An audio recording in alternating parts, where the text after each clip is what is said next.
Ya, terima kasih Anda masih bersama kami di Nusa Tenggara Timur hari ini.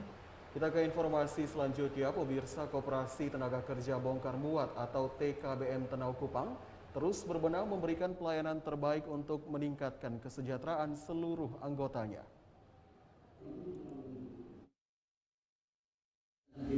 Ketua Koperasi TKBM Pelabuhan Tenau Kupang, Victoria Wewo, dalam rapat anggota tahunan ke-31 di Kupang menegaskan, sebagai wadah yang memayungi para buruh, pihaknya terus bekerja keras meningkatkan dan memperbaiki taraf hidup anggotanya. Para anggota Koperasi TKBM selalu dengan pelatihan kompetensi. Selain itu, Koperasi TKBM Tenau Kupang juga memberikan beasiswa prestasi bagi anak-anak anggota koperasi yang berprestasi. Terlebih di masa pandemi COVID-19 di mana semua lini kehidupan terpuruk, Koperasi TKBM Tenau Kupang hadir untuk memberikan perlindungan baik secara ekonomi maupun fasilitas kerja yang baik untuk memproteksi para buruh. Namun di tengah upaya mensejahterakan para buruh yang adalah masyarakat berpenghasilan rendah, berhembus isu bahwa pemerintah akan membubarkan koperasi yang sudah berusia 31 tahun itu.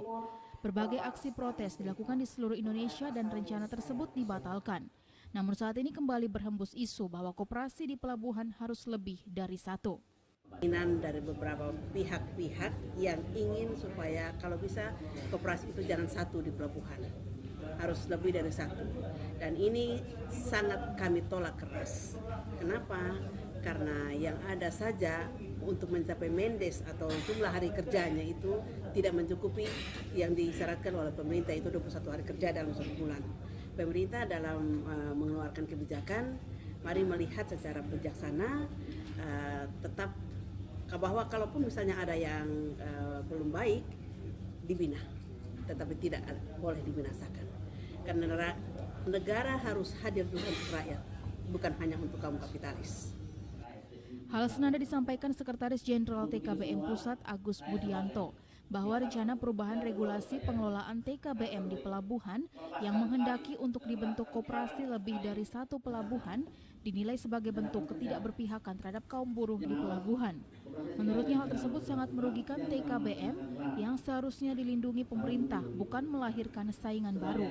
Baginya hal tersebut akan sangat mengurangi hari kerja yang sudah ditetapkan pemerintah. Lebih lanjut dijelaskan 21 hari kerja yang sudah ditetapkan pemerintah pun pencapaiannya selama ini hanya berkisar 15 hari kerja.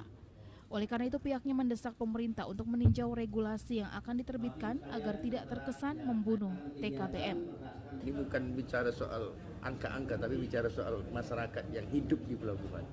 Buruh adalah bagian terkecil dan memberikan kontribusi besar. Oleh karena itu saya pikir kita berharap pemerintah untuk betul-betul membuat regulasi nantinya ke depan itu tidak saling merugikan. Kita siap untuk mendukung bagaimana percepatan modernisasi segala macam. Tapi kalau kita juga yang hidup di situ tergerus oleh itu kan ini bangsa kan rakyat juga mau makan toh.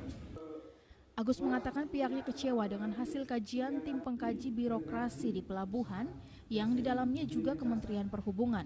Sebab menurutnya kajian yang menuding kenaikan biaya di pelabuhan diakibatkan oleh TKBM sangat keliru. Agus berharap pemerintah tidak kemudian menjadikan kenaikan biaya pelabuhan sebagai alasan untuk menghancurkan koperasi TKBM yang notabene memayungi rakyat kecil di Republik ini. Dari Kota Kupang, Nyongki Malela, TVRI NTT. Ya, pemirsa.